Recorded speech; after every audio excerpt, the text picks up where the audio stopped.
नमस्कार। आज हम बात करने वाले हैं पुत्रदा एकादशी के बारे में। ये एक ऐसा पवित्र व्रत है जो जिंदगी की सबसे बड़ी और सबसे गहरी इच्छाओं में से एक से जुड़ा है, और वो है संतान की कामना। चलिए शुरुआत एक ऐसे सवाल से करते हैं जिसका सामना कई लोग करते हैं जो अपना परिवार शुरू करना चाहते हैं। जब मेडिकल साइंस के सारे रास्ते, सारी कोशिशें अपनी सीमा तक पहुंच जाती हैं, तब क्या होता है? संतान न होने का जो भावनात्मक बोझ होता है वो बहुत भारी होता है।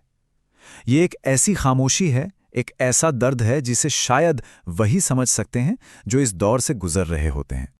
और बस यहीं पे जहां विज्ञान की एक सीमा आ जाती है, वहां से आस्था का, विश्वास का एक नया दरवाजा खुलता है। दुआ और श्रद्धा उम्मीद की एक नई किरण लेकर आते हैं। तो ये पुत्रदा एकादशी आखिर है क्या? देखिए, नाम में ही इसका मतलब छिपा है। पुत्र दा यानी पुत्र देने वाली। प्राचीन मान्यताओं के अनुसार ये वो पवित्र व्रत है जो संतान पाने की इच्छा को पूरा करता है। और हाँ, एक और दिलचस्प बात यह है कि ये महत्वपूर्ण व्रत साल में एक बार नहीं बल्कि 2 बार आता है, जो इसके महत्व को और भी बढ़ा देता है। ये 2 मौके हैं।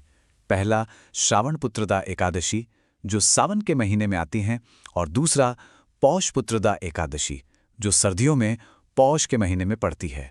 और सबसे जरूरी बात, दोनों का महत्व और फल एकदम बराबर माना गया है। इस व्रत के पीछे एक बहुत ही शक्तिशाली और दिल को छू लेने वाली कहानी जुड़ी है, जो इस परंपरा की आत्मा है। चलिए आपको वही कहानी सुनाते हैं। बात बहुत पुरानी है। भद्रावती नाम की एक नगरी थी जहां राजा सुकेतुमान राज करते थे। उनके पास सब कुछ था, धन, दौलत, एक बड़ा साम्राज्य, प्रजा का प्यार। लेकिन एक चीज की कमी उनके जीवन को अधूरा बना रही थी। राजा सुकेतुमान और उनकी रानी शव्या को बस एक ही चिंता खाई जाती थी कि वो बेऔलाद थे। उन्हें ये दुख सताता था कि उनके बाद इस वंश को कौन आगे बढ़ाएगा, कौन उन्हें पिंडदान देगा। इसी दुख में डूबे राजा एक दिन सब छोड़कर अकेले ही घने जंगल की ओर निकल पड़े। और वहीं एक सरोवर के किनारे उनकी मुलाकात कुछ महान ऋषियों से हुई जो वेद पाठ कर रहे थे। ये उनके जीवन का एक टर्निंग पॉइंट था। जब राजा ने उन ऋषियों से पूछा कि वे सब यहाँ क्या कर रहे हैं, तो उन्होंने बताया कि वो पुत्रदा एकादशी का पवित्र व्रत कर रहे हैं। ये वो व्रत है जो योग्य संतान की प्राप्ति का वरदान देता है। बस ये सुनना था कि राजा की उम्मीद जाग गई। उन्होंने ऋषियों से पूरी विधि समझी और पूरी श्रद्धा और भक्ति के साथ ये व्रत किया। कहते हैं व्रत का ऐसा असर हुआ कि कुछ ही समय में रानी ने एक तेजस्वी बेटे को जन्म दिया और राजा का सूनापन हमेशा के लिए दूर हो गया। तो ये कहानी हमें इस व्रत की शक्ति के बारे में बताती है। चलिए अब ये समझते हैं कि अगर कोई इस व्रत को करना चाहे तो इसकी सही विधि क्या है, इसके क्या नियम है। देखिए, ये समझना जरूरी है कि ये सिर्फ एक दिन का व्रत नहीं है, बल्कि एक तरह से ये 3 दिन का अनुष्ठान है। इसकी तैयारी दशमी से ही शुरू हो जाती है। एकादशी को मुख्य व्रत होता है और फिर द्वादशी को सुबह पूजा के बाद व्रत का पारण किया जाता है, यानी उसे खोला जाता है। एकादशी वाले दिन की पूजा विधि बहुत खास होती है। सुबह स्नान के बाद सबसे पहले तो मन में व्रत का संकल्प लिया जाता है। फिर भगवान विष्णु या प्यारे से लड्डू गोपाल की स्थापना की जाती है। केसर मिले दूध से उनका अभिषेक होता है। इसके बाद फूल, तुलसी और भोग चढ़ाकर खास मंत्रों का जाप किया जाता है। हाँ, राजा सुकेतुमान की कथा सुनना पूजा का एक बहुत जरूरी हिस्सा है। और फिर रात भर जागकर भगवान का ध्यान किया जाता है।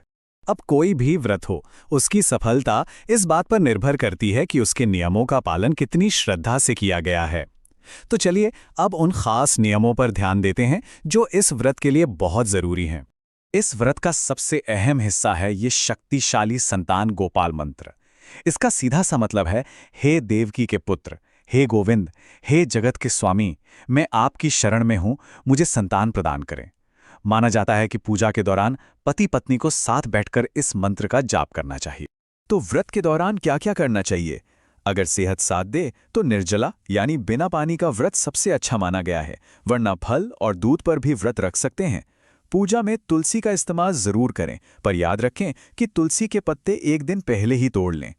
और सबसे बड़ी बात, मन को बिल्कुल शांत और पॉजिटिव रखना है। इसी तरह कुछ चीजें हैं जिनसे बचना भी उतना ही जरूरी है। एकादशी के दिन चावल या कोई भी अनाज खाना पूरी तरह मना है। दिन में सोना नहीं चाहिए और किसी पेड़ पौधे को नुकसान पहुंचाने से भी बचना चाहिए। और हाँ, घर में शांति का माहौल बनाए रखना बहुत जरूरी है। तो हमने विधि और नियम तो जान लिए, पर चलिए अब इन सब रिचुअल्स के पीछे जो गहरा मतलब छिपा है उस पर विचार करते हैं और अपनी इस चर्चा को समाप्त करते हैं। ये समझना बहुत जरूरी है कि ये व्रत सिर्फ कुछ नियमों का पालन करना नहीं है। असल में ये ईश्वर की योजना पर, एक दिव्य शक्ति पर, एक गहरे विश्वास और समर्पण का नाम है।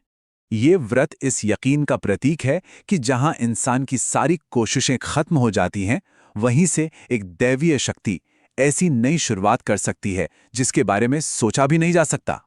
और ये एक लाइन इस पूरे संदेश को बहुत खूबसूरती से बयां करती है। ये हमें याद दिलाता है कि आस्था में वो ताकत होती है जो उन दरवाजों को भी खोल सकती है जो बंद नजर आते हैं। ये उम्मीद की और विश्वास की सबसे बड़ी निशानी है। लाइक, शेयर, सब्सक्राइब करें द मंदिर दर्शन को और शुरू करें अपनी एक आध्यात्मिक यात्रा।